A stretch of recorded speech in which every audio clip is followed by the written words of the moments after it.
New York City is under fire. Corruption, chaos, housing crisis, immigration, scandals. And if you feel like you are a true American, right now is the time to stand up and prove it.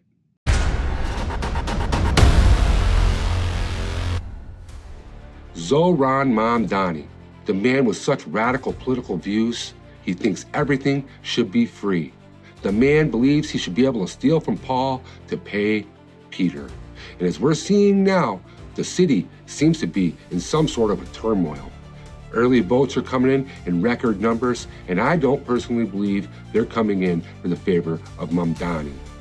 As you can see right now, this political shift we're witnessing is very, very dangerous. Free buses and a rent freeze for rent-stabilized apartments, to city-owned grocery stores and free universal childcare.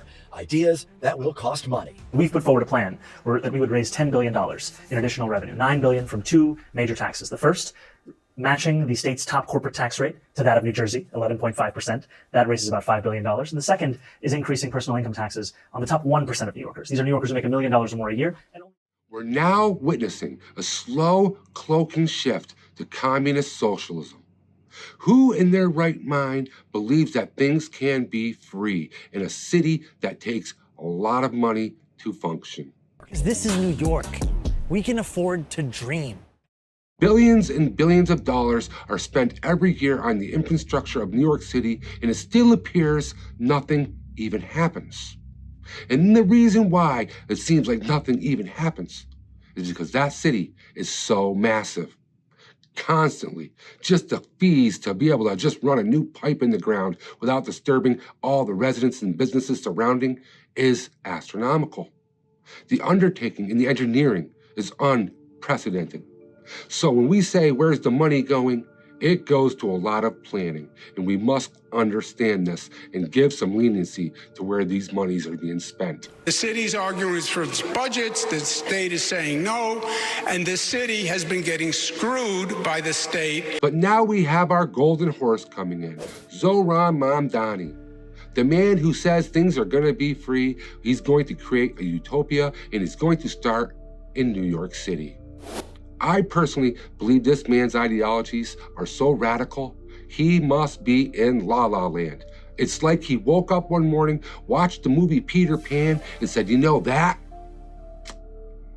that's policy.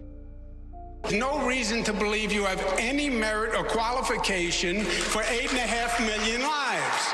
You don't know how to run a government, you don't know how to handle an emergency, and you've literally never proposed a bill on anything that you're now talking about in your campaign. That's basically what this young man is doing. He's never had any real job. He's never had any real responsibility. He comes from a silver spoon. His family is extremely wealthy. He's been nothing but privilege. And now he's trying to implement his Muslim ideology on the largest city in America. And why would we even attempt to allow this to happen? Mamdani's troubles extend beyond the Jewish community, with Black New Yorkers expressing outrage over revelations about his college application and questions about his claimed financial status. The New York Post reported on July 4th that a slew of Black residents are calling the mayoral frontrunner a fraud and trickster after learning he checked Black or African American on his 2009 Columbia University application. He's a liar, point blank, period. We don't need a lying mayor or a mayor who says he's Black so he can get Black people to vote for him. We Black. We ain't stupid. Zohran Mamdani's policies may be toxic. And this may be a blessing in disguise. Let's say he does get elected. This man will run the city so far into the ground and so far into debt, it'll be a blessing for the Republican Party. It'll only prove that their leadership skills are second to none. Leaving people like Mamdani and AOC and other Democrats in the dust. A figment of our imagination. Something that was a flash in the pan. Policies that made no sense, that fizzled themselves out of existence. His opponents criticized his experience, his policies, as well as his past comments about the police and about Israel.